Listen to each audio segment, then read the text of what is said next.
Assalamualaikum warahmatullahi wabarakatuh. Kembali semula ke video channel YouTube channel saya, Abdul Aziz bin Abdullah. YouTube Kembara Haji 1444 Hijrah. Ini merupakan video klip yang ketiga untuk pendakian saya di Jabal Nur. Selepas subuh tadi saya bergerak dan saya bermula lebih kurang pada 5.30 tadi 5.30 pagi waktu tempatan, dan sekarang ni sudah hampir pada pukul 6.10 di mana matahari sudah mulai terbit di sana. Okey, saya buat video ni secara bersiri, part 1, part 2 dan part 3 ni saya mungkin cover sampai di atas sana sebelum saya mungkin buat part 4 lah untuk berada di Gua Hira insya-Allah. Okey, itulah keindahan matahari. Subhanallah.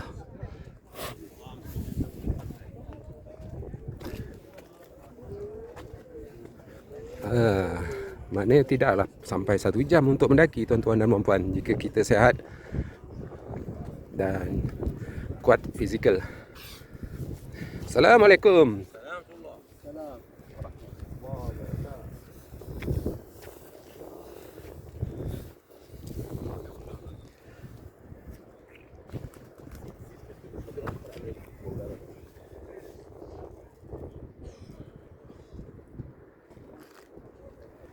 Saya minta maaf jika audio kurang memuaskan kerana ada deruan angin daripada arah belakang saya.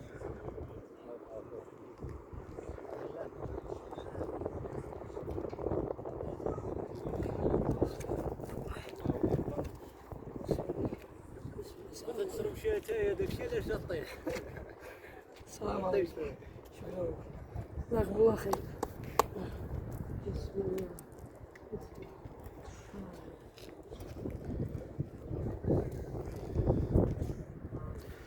Untuk perjalanan turun nanti selepas insya-Allah kalau saya dapat memasuki Gua Hira, saya tidak bercadang untuk mengambil video. Saya mungkin mengambil gambar apa istilah dia still picture, gambar pegun, kerana banyak benda yang mungkin boleh direkam untuk dijadikan sebagai kenangan.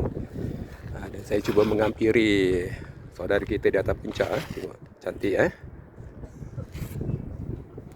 Saya perlu berhati-hati kerana di sini licin, takut jatuh. Subhanallah. Assalamualaikum warahmatullahi.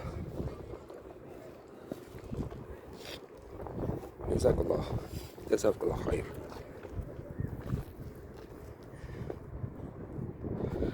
Ni di sebelah sini Allah, di sana pun ada dataran.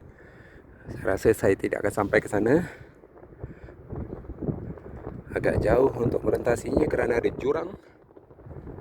Ada jurang di sana tu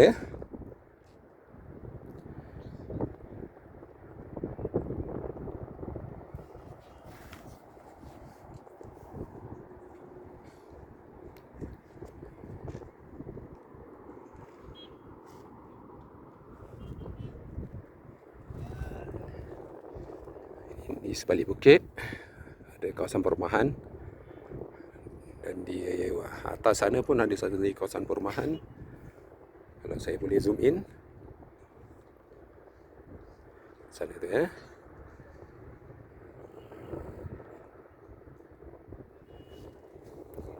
di sana juga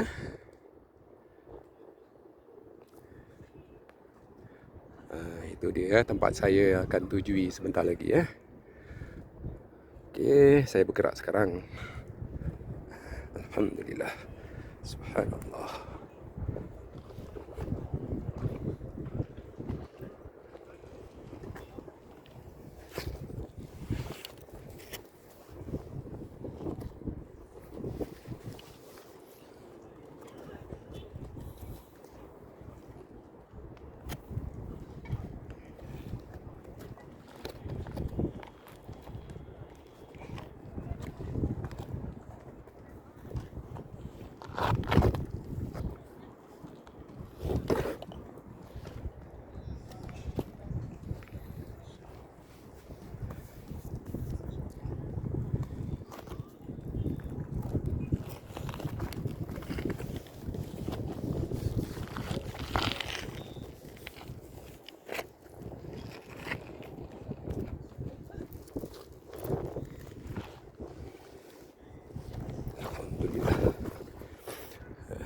curam ya.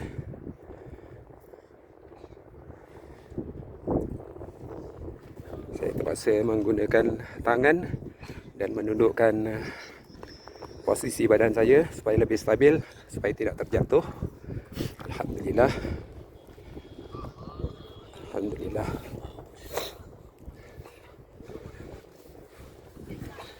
Sound datar, boleh untuk solat atau berehat.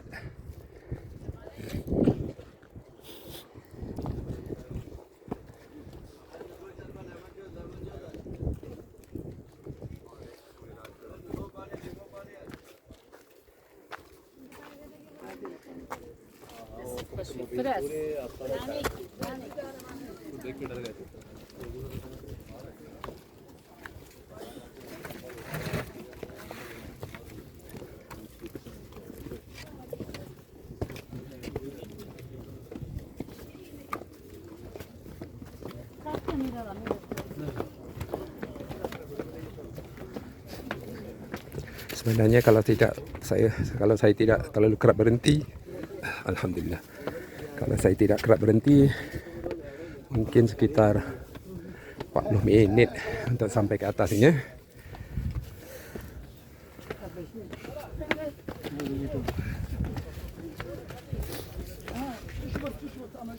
Kerana saya bermula tadi pada pukul 5.30. Sekarang dah hampir 6 suku, 6.15 minit.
Jazakillah khair.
Assalamualaikum. Selam hocam. Yalla.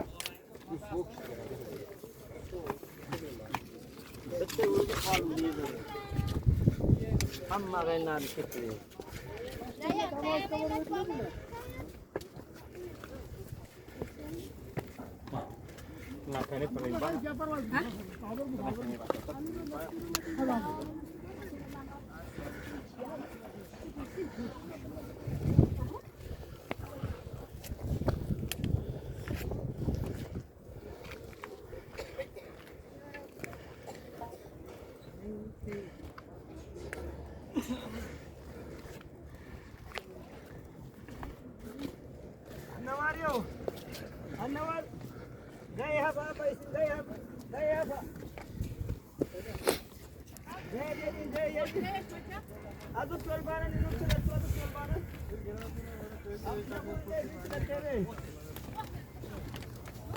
Abdu Syafur, adu tual barang intel tu adu.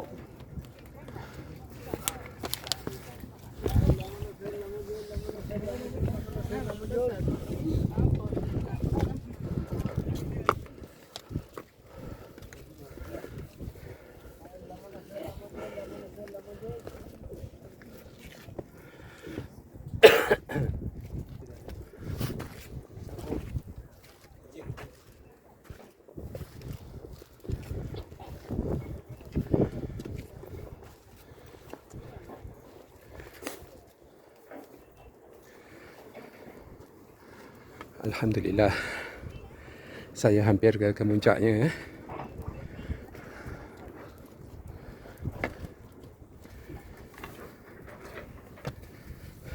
Alhamdulillah. Tuan-tuan, untuk pengetahuan tuan-tuan dan puan-puan, saya berumur 56 tahun. Alhamdulillah, saya tidak ada penyakit-penyakit yang major, yang serius. Tidak ada kencing manis, tidak ada darah tinggi. Yang ada hanya sedikit kolesterol. Alhamdulillah, bagi tuan-tuan dan puan-puan yang masih muda, yang bertenaga, sebenarnya untuk mendaki ni tak ada masalah. Jika saya berumur 50 tahun ke atas pun boleh mendaki, tak sampai 1 jam pun. Anda bagaimana?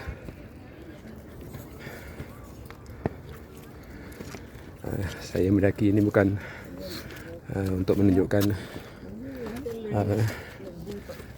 saya berupaya, tapi lebih kepada untuk mendekati tempat-tempat bersejarah yang secara sahih Nabi telah memijakkan kakinya di sini, di Gua Hira, di atas Jabal Nur, untuk menerima wahyu yang pertama apabila baginda dipeluk oleh Malaikat Jibril alaihi salam 3 kali, sehingga Nabi hampir-hampir sukar untuk bernapas, sukar untuk bercakap. Mengapa Jibril berbuat demikian? Satu persoalan. Kalau kita baca dalam sirah Nabi, banyak buku-buku sirah Nabi, mengapa Jibril berbuat demikian? Ada sebahagiannya menukilkan Jibril alaihi salam berbuat demikian untuk memastikan baginda fokus kepada apa yang perlu Nabi sebut. A'udzubillahi minasyaitonirrajim. Bismillahirrahmanirrahim. Kan bermula dengan Iqra, kan?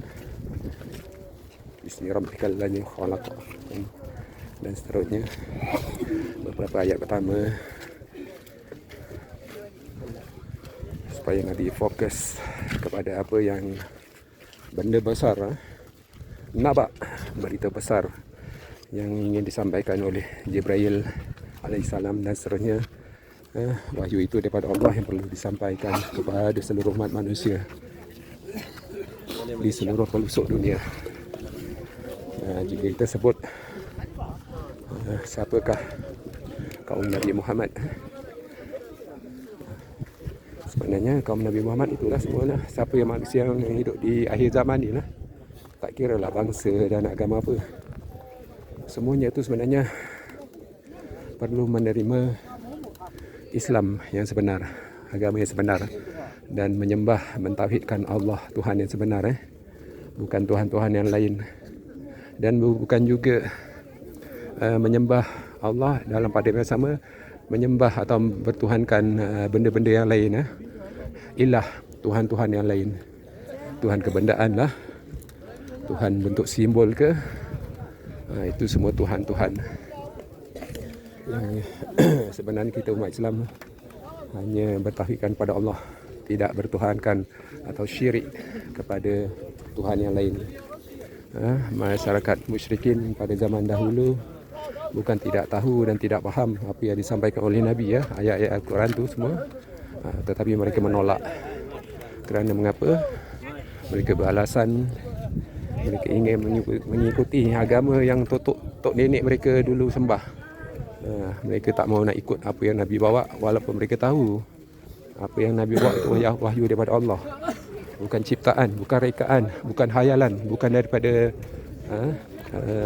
angan-angan. Semua yang Nabi sebut, perkataan Nabi, perbuatan Nabi adalah berdasarkan wahyu, tuan-tuan dan puan-puan. Bukan sahaja kalam Al-Quran tu wahyu daripada Allah. Perkataan Nabi, pelakuan Nabi, diam Nabi, ikrar Nabi, itu semua tu panduan wahyu daripada Allah. Nabi tidak bercakap walau satu patah pun daripada mulut baginda yang bersumberkan daripada nafsu,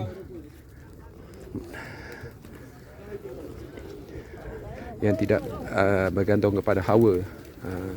Istilah kita ni hawa nafsu kan. Sebenarnya hawa pun dah cukup lah.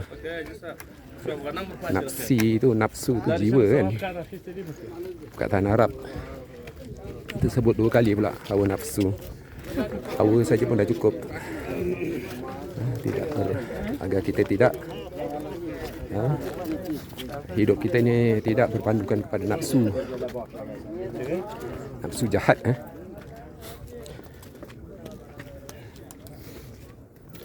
Itulah sedikit yang saya boleh sampaikan, sedikit peringatan untuk kebaikan kita bersama. Makan matlamat kita bukannya di dunia, matlamat kita untuk hidup bahagia di akhirat. Hidup di dunia ini sementara dan hanya sebagai tempat permusafiran, tempat kita berhenti, wukuf, untuk kita mengambil manfaat, untuk mencukupkan bekalan ke akhirat nanti. Hidup yang lebih kekal, tiada penghujungnya, tiada terikat dengan masa, tiada terikat dengan tempat, tiada terikat dengan waktu, tiada rasa kesusahan, tiada penderitaan, hanya pembalasan apa yang kita lakukan di dunia ini. Jika kita hendak jika kita cuba hendak bangga, katalah kita beramal sekalipun, sebenarnya amalan yang kita lakukan di dunia ini, kita hidup matilah 10 kali pun di dunia ini, kita beramal lah sebanyak mana sekalipun, ianya tidak cukup untuk membayar. Contohlah satu nikmat mata yang Allah bagi kat kita.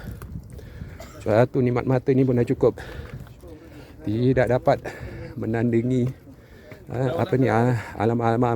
amalan kita tidak dapat menandingi nikmat yang Allah berikan pada kita.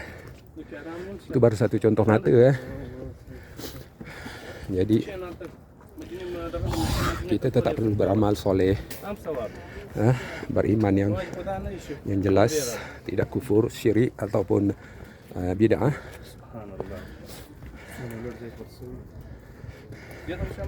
Apa yang kita harapkan sebenarnya rahmat Allah.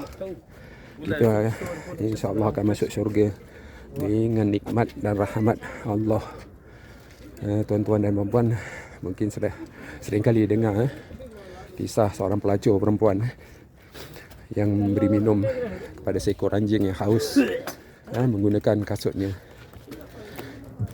Perbuatan itu saja pun telah menyebabkan wanita tersebut, yang kita tahu pelacur banyak dosa, perbuatan memberi minum itu pun sudah menjadi sebab untuk dia masuk ke syurga. Atau satu kisah lagi yang paling klasik, kisah seorang pembunuh yang telah membunuh 99 orang dan last sekali dia bunuh pula orang ke-100 tu. Setelah tu ia ingin bertaubat. Bila ingin bertaubat tu, dia bergeraklah keluar untuk meninggalkan tempat dia ke satu tempat yang lain supaya dia dapat mengubah kehidupan dia. Supaya dapat mengubah kehidupan dia. Dan di dalam pertengahan jalan tu dia telah meninggal. Dan dua malaikat berebut untuk memastikan masuk kepada kumpulan mana, kumpulan kafir ke kumpulan Islam kan. Tengok niat yang baik niat yang baik saja pun boleh menentukan seorang itu masuk neraka atau syurga. Begitulah kepada apa yang terjadi pada seorang yang membunuh 100 orang ni. So jadi bila kita bercakap dengan orang, kita janganlah semata-mata mengatakan engkau berdosa, engkau salah, engkau tidak betul. Seolah-olah memang tak ada harapan lah masuk neraka lah kan. Kita memelakakan mereka tu. Oh, sedap saja mulut kita. Kita ni menjadi seorang penilai dan seorang hakim pula. Engkau buat bid'ah, engkau syirik, engkau tak betul, engkau bukan ahli sunnah, engkau mazhab lain, engkau tak layak masuk syurga. Aku kumpulan wali, aku mengamalkan isi, engkau mengamalkan kulit. Kau mengamalkan syariah, aku mengamalkan isi, makrifah. Oh, sedap saja nak memelakakan orang semua orang. Padahal seharusnya kita sebenarnya memberi harapan. Kita hendaklah bersangka baik kepada Allah dan berharap kepada Allah. Berharap kepada manusia, kita akan kecewa. Bergantung kepada Allah, kita tidak akan menjadi begitu.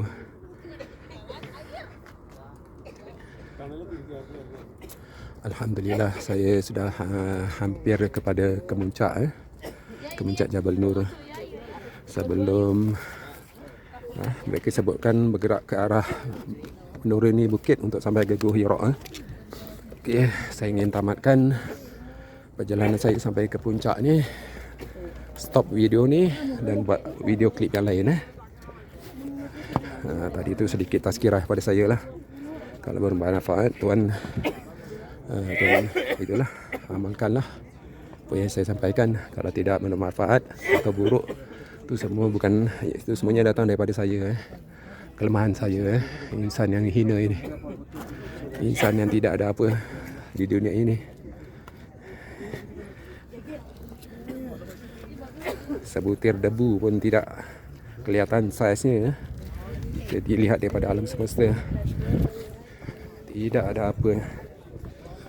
Saya insan yang tidak sempurna, sering melakukan dosa, sering melakukan kesalahan.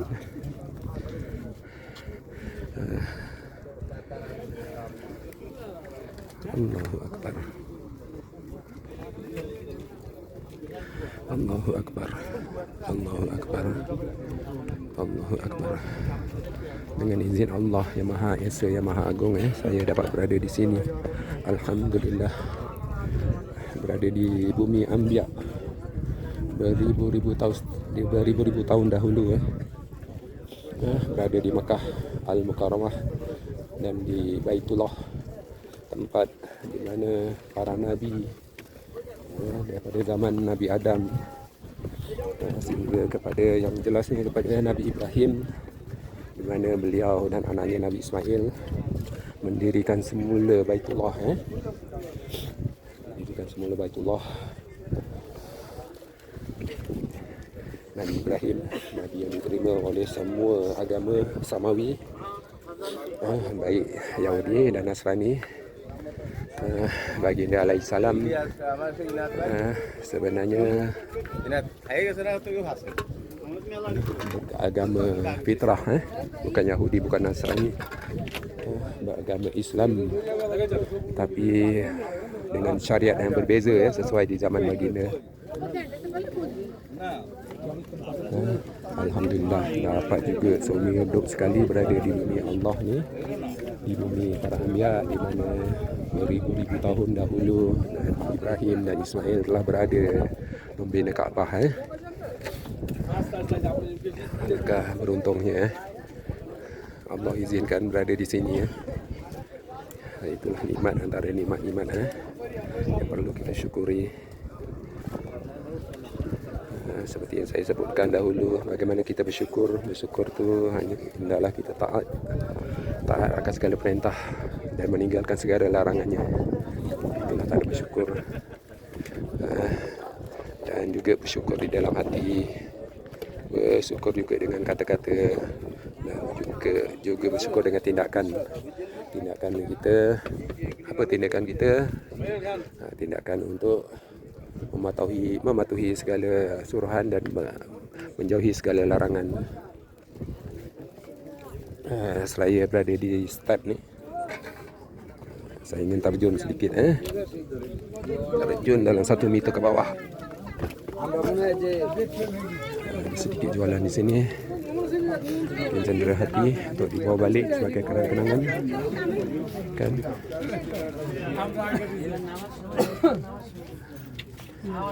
Mereka yang sedang berehat untuk melepaskan keletihan, untuk memberhentikan peluh. Jualan di sini ya.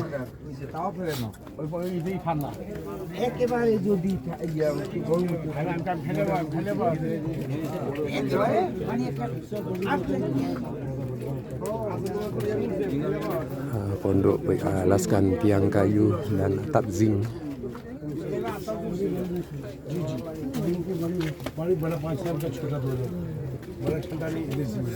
Ada mie segera, pisang, air mineral, biskut kering, minuman berjus dalam botol.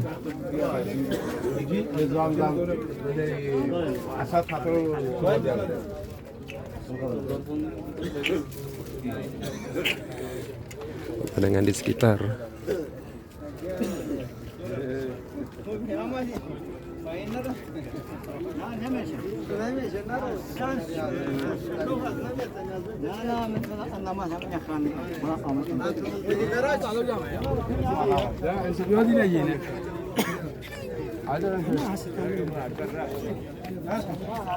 Inilah di sekitar atas Jabal Nur.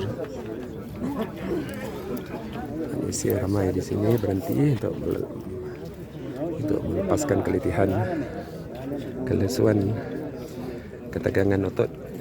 Mana banyak lantai?